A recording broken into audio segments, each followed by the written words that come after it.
जिस मंत्र में गुरुदेव ने प्रवेश दिया हो उसी मंत्र का जप करना चाहिए। अन्य जगह से पढ़ लिख के मंत्र जपने से सिद्धि नहीं होती, गुरु के श्रीमुख से कान में सुनने से होती। सदगुरु की कृपा से यदि ये परहेज करते हुए नाम जप किया जाए, सदगुरु प्रदत्त मंत्र नाम, तो बहुत जल्दी सिद्ध हो जाएगा। वो सिद्ध का तात्पर्य होता बिना प्रयास के निरंतर भजन चलना, कि सदगुरु को ही अपना परम प्रीतम, अपनी आत्मा, अपना इष्ट देव माने। गुरु जब क्रियात्मक शिक्षा दे तो उस समय अपने अहंकार को थोड़ा शासन में रखना चाहिए। ऐसे हम कह रहे हैं, वो कह रहे हैं काजल यहां लगाओ काजल। नहीं महाराज जी, आंख में लगा दे तो ज्यादा सुंदर रहेगा। तो उनको पता नहीं क्या वो क्यों कह रहे हैं यहां लगाओ वहां लगाओ जहां कह रहे, काजल यही लगा दी। अपनी बुद्धि नहीं लगाने की। गुरु जी तो गाल में काजल लगवा रहे हैं, आंख में काजल लगना चाहिए, शास्त्र में लिखा है आंख में अंजन। गए तुम, वो किस भाव से कह रहे हैं, इस समय किस दशा में है तुम्हें क्या पता, तुम वही लगाओ जहां कह रहे हैं। भगवान इसीलिए योग माया का पर्दा रखते हैं, नहीं तो जीव अपनी औकात भूल जाता है, अपनी सामर्थ्य भूल जाता है और वो अपनी क्षमता से अधिक उपद्रव करने लगता है। भगवान मिल जाए तो कोई भगवान का भजन न करे, इसीलिए वो पर्दे में रहते हैं कि जब प्राण विकल, अहंकार नष्ट, तब भगवान। इष्ट देव के अनंत नाम है, अनंत रूप है, किंतु हमारा गुरु प्रदत्त नाम और रूप में ही अनन्य प्रेम होना चाहिए, अन्य नहीं। ये निर्णय कर लेना चाहिए। अब हमारे हृदय में चलेगा तो गुरु प्रदत्त ही। श्री आधा वल्लभ लाल को हृदय ध्यान मुख नाम, नहीं तो रसना कटो जो अन रटो निरख अन फुटो नयन। ये प्रारंभिक भक्ति नहीं, ये चरम अवस्था की पहुंची हुई भक्ति है, जो गुरु प्रदत्त नाम मंत्र इष्ट में अपने आप को अनन्य कर देता है। भगवान से भगवान नाम अलग है, लेकिन भगवान नाम से भगवान अलग नहीं है। जैसे हम बोले राम, तो राम का नाम अलग हुआ और राम जी अलग हुए, लेकिन राम नाम से राम जी अलग नहीं हो सकते। भगवान से नाम अलग है, लेकिन नाम में भगवान अभिन्न है, विराजमान है। इसलिए जो नाम जप कर रहा है वो हर समय भगवान के सानिध्य में है। हम बोल रहे राधा राधा, तो राधा किशोरी हमारे जिह्वा में राधा नाम रूप में विराजमान है। नाम के अंदर भगवान है और भगवान के अंदर सब ज्ञान, ऐश्वर्य, माधुर्य, प्रेम सब कुछ समाया हुआ है। अर्थात नाम जपने वाले को समस्त ज्ञान, ऐश्वर्य, माधुर्य, लीला सब कुछ प्राप्त हो जाएगा। बस तुम नाम जपते रहो। नाम, गोस्वामी जी की ये चौपाई तो सबने सुनी होगी। नाम लेत भव सिंधु सुखाही, करहु विचार सुजन मन माही। ऐ सुजन, ऐ सुंदर जानकार, ये बात मेरी जान लो कि नाम लेते ही भव समुद्र सूख जाता है। अब विचार करो कौन सा साधन श्रेष्ठ। नाम लेते ही भव समुद्र से पार होने की बात जाने दो, सूख जाता है। पूज्य पादुड़िया बाबा जी कहते हैं, ये चौपाई तो सब लोग गाते सुनते हैं, पर क्या महत्व तो समझ पा रहे हैं कि चौपाई क्या कह रही है? कि नाम से बढ़कर कुछ नहीं है, निरंतर नाम जप करो। पर कौन नाम जप करता है? कोई बिरला ही। भगवान तो अनंत सौंदर्य की खान है, उनकी ओर मन नहीं जाता। क्यों? क्योंकि तुम नाम जप नहीं करते। नाम जप करो, फिर देखो तुम्हारा मन भगवान के अनंत सौंदर्य में पहुंच जाएगा। अपना पुरुषार्थ केवल इस बात का है कि हम नाम जप करें। भगवत कृपा इसी बात की है कि तुम्हारे में नाम जप करने की रुचि हो जाए। ऋषियों ने ये समस्त साधनों को शोध करके उनका सारांश निकाला। ऋषियों ने समस्त शास्त्रों के साधनों को शोध करके सारांश निकाला। जगत चिंतन छोड़कर भगवत चिंतन करना ही सब साधनों का निचोड़ है। चाहे योग हो, चाहे ज्ञान हो, चाहे भक्ति हो, चाहे कर्म योग हो, संसार का चिंतन छूट जाए और भगवत चिंतन हो, यही सब साधनों का फल है।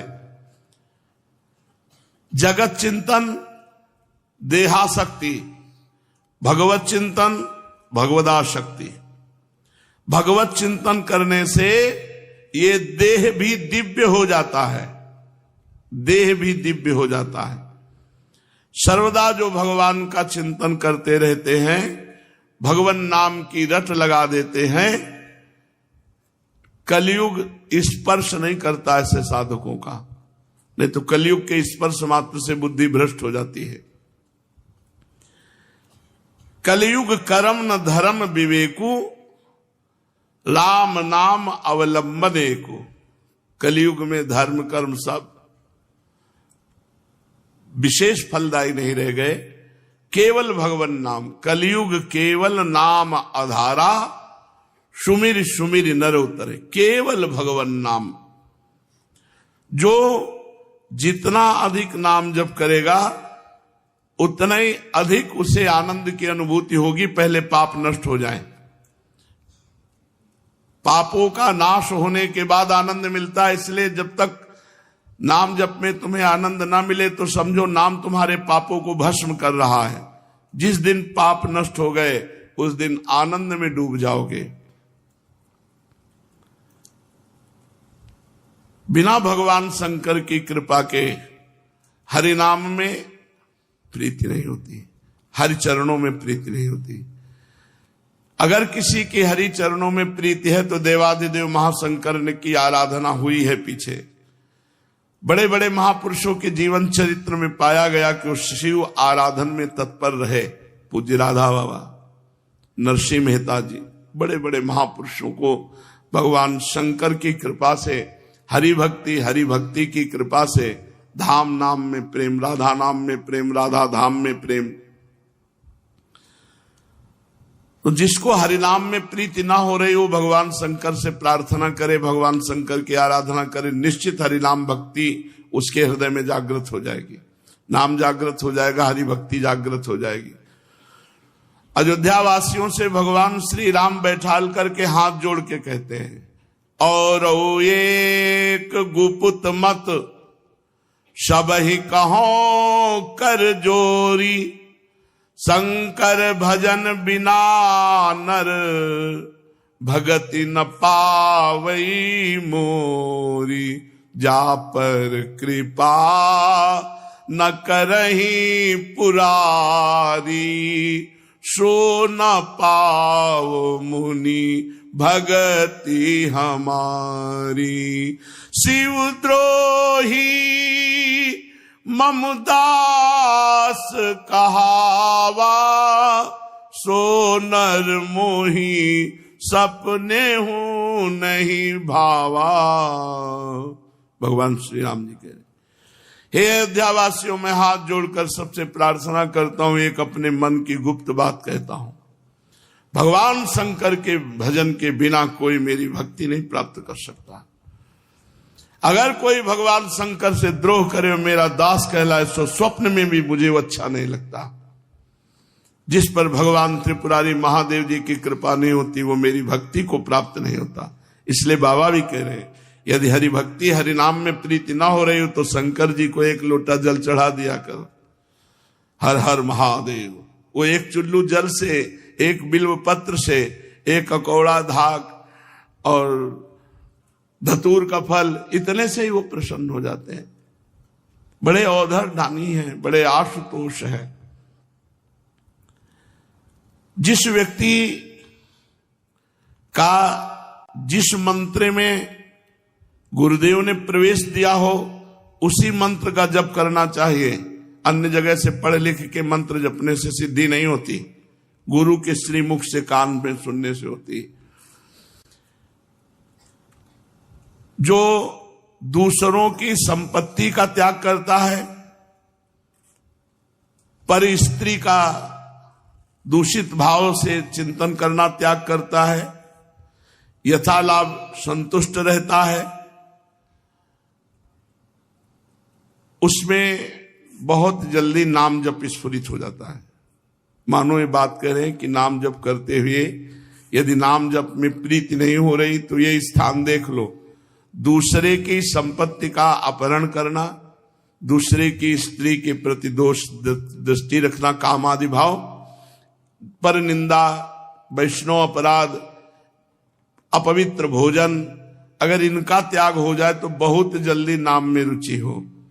यही जहां दोष हो जाते हैं तो भजन फिर रुचि नहीं रह जाती। तो भजन ऐसे ही जैसे सूर्य तो है पर कोहरा ढक गया, प्रकाश नहीं हो रहा, तो फिर भजन का प्रकाश नहीं होता।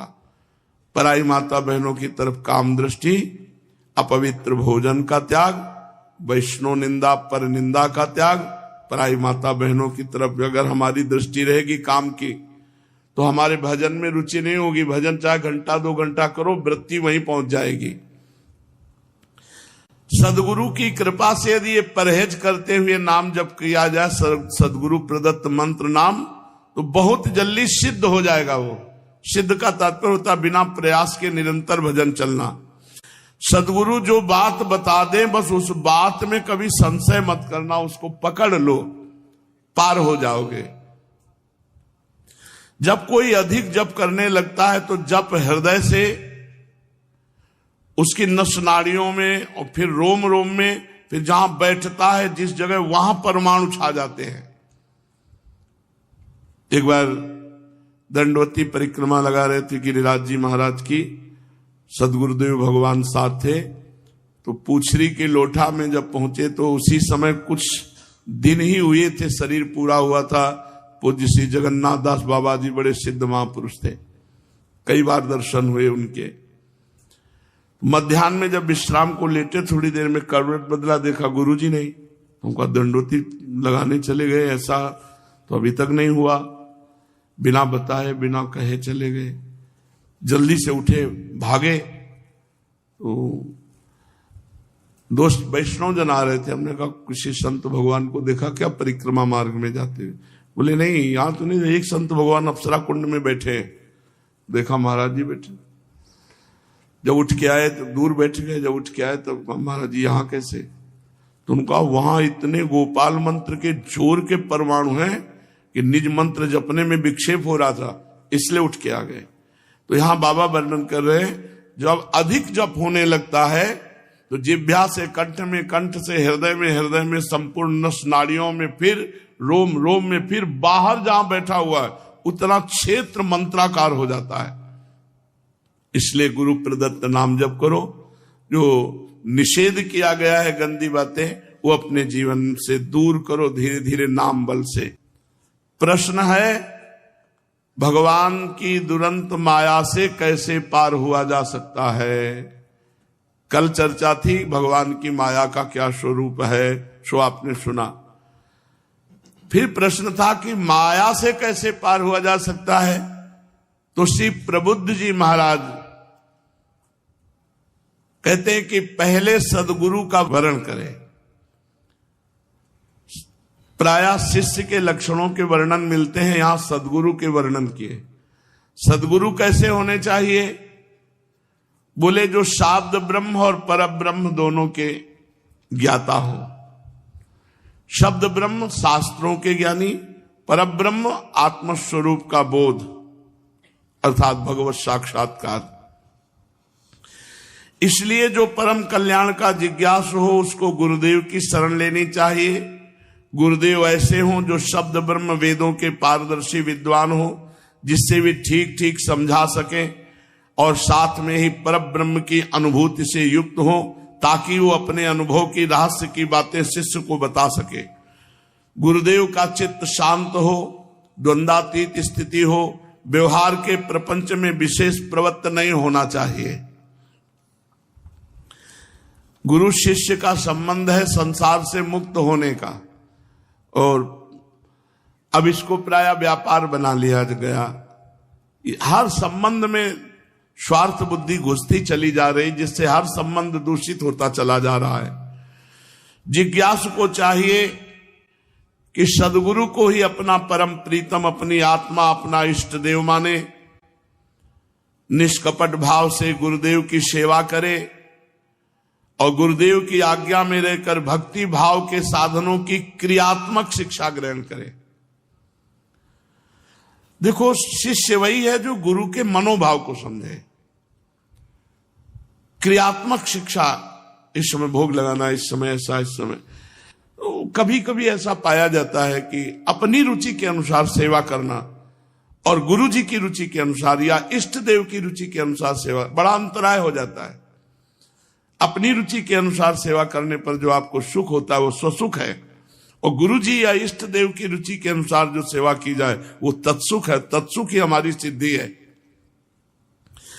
तो निष्कपट भाव से गुरुदेव की सेवा में रहना और उनसे भक्ति के साधन जो क्रियात्मक शिक्षा है उसको ग्रहण करना, इन्हीं साधनों से सर्वात्मा भक्त को अपनी आत्मा का दान करके भगवान उसे सदा सदा के लिए अखंड प्रसन्नता प्रदान करते हैं। पहले शरीर से ममता हटाना सीखे गुरु चरणों में। गुरु चरणों में ऐसी प्रीति करे कि अपने शरीर की ममता न रह जाए। जहां खड़ा कर दिया, खड़ा कर दिया।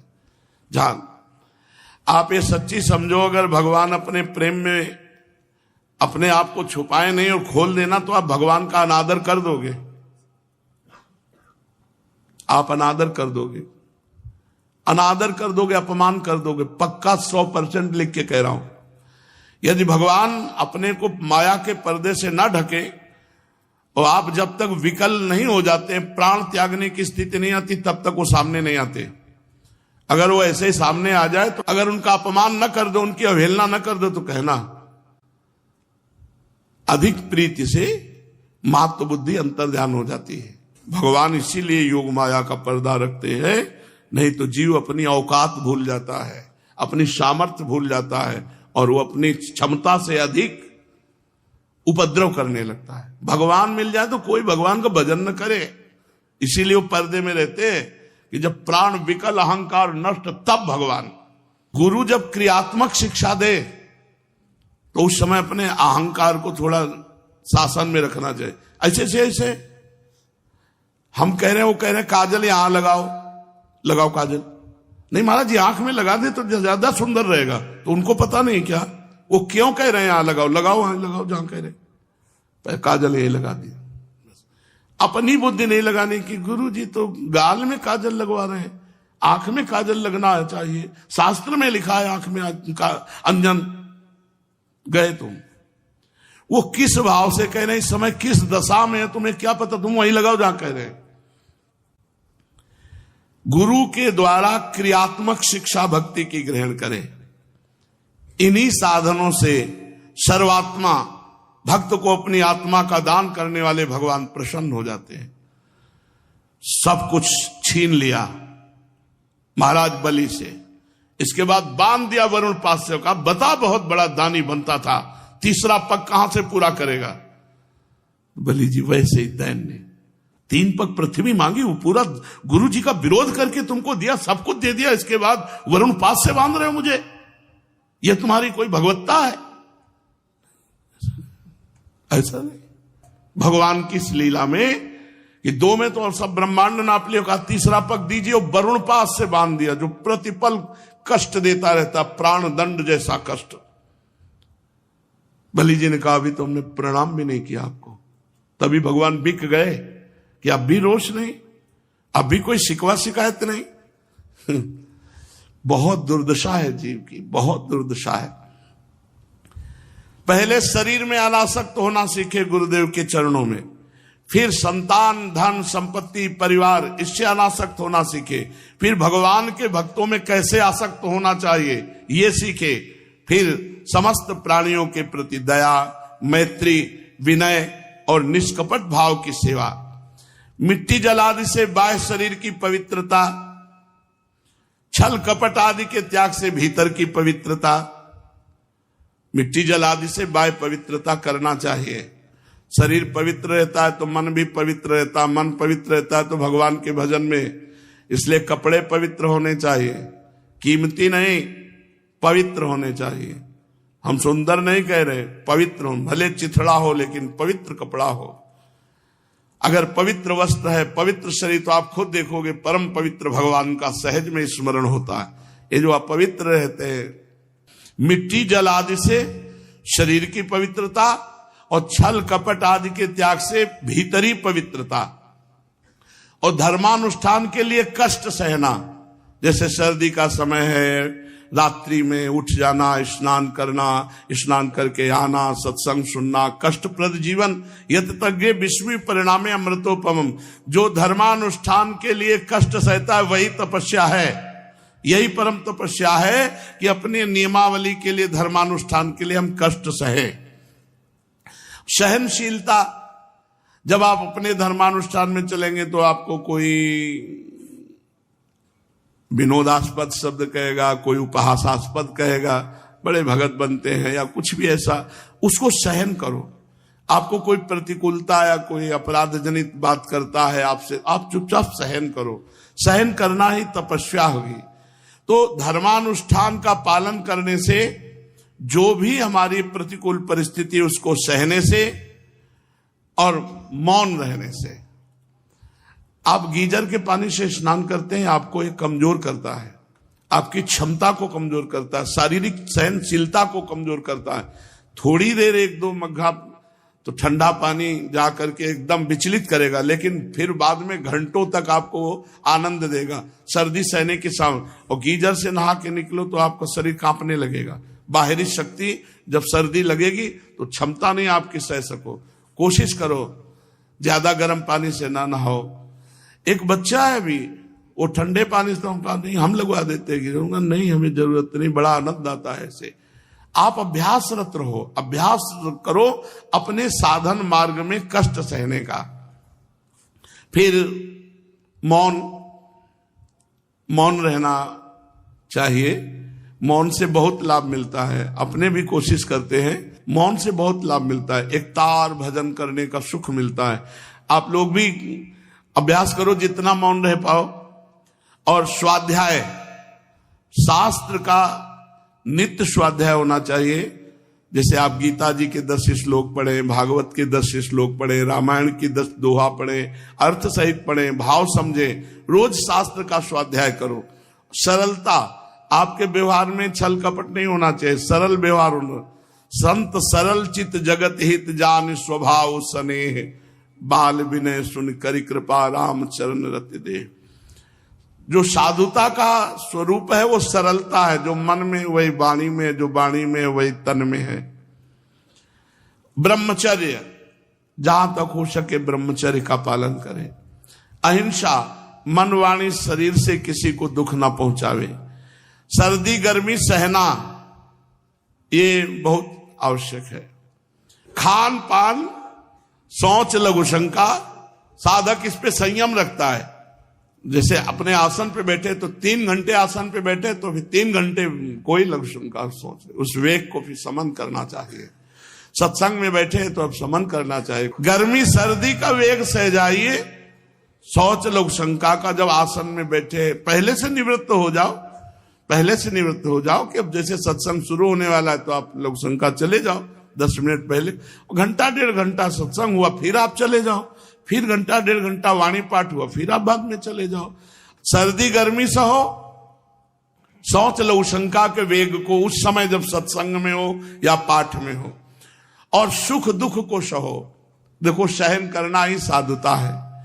हर्ष और विषाद को सहो। तुम्हारे अनुकूल हो तो हर्ष, विषाद हो तो मुंह हिलगा लिया प्रतिकूलता में। सर्वत्र, सब देश, सब काल, सब वस्तुओं में भगवान विराजमान है। अपने अनुकूल हर्ष, प्रतिकूलता में विषाद, ये साधक का लक्षण नहीं। अनुकूलता और प्रतिकूलता में समान भाव रखना। सर्वत्र, समस्त देश काल वस्तु व्यक्ति में एकमात्र ईश्वर विराजमान है, ऐसा देखना। ये मेरा घर है ऐसा कभी भाव न रखना। ये भगवान का घर है, मैं इसमें सेवा में रहता हूं, ऐसा भाव रखना। गृहस्थ हो तो पवित्र वस्त्र पहनना, और त्यागी हो तो फटे पुराने पवित्र चिछड़े, जो कुछ प्रारब्ध के अनुसार मिल जाए उसी में संतोष करना चाहिए। गृहस्थ हो तो पवित्र वस्त्र पहनना। हमें लगता है कि जिन जिन को हमारी आवाज कानों में सुनने को मिल रही हो। शौचालय उतने ही कपड़े पहन के जाओ जितने धो सकते हो। पवित्र रहो, पवित्र रहने से तुम्हारी बुद्धि पवित्र रहेगी। ये जो ऐसे शौच हुआ है, सब पैंट शर्ट पहने और वैसे सब घूमते रहते, पूरा घर अपवित्र रहता है, इनका भोजन अपवित्र, इनका संभाषण अपवित्र, इनका जीवन अपवित्र रहता है। पवित्रता अति अनिवार्य है। वैसे प्रार्थना है जहां तक हो सके घर का भोजन करने की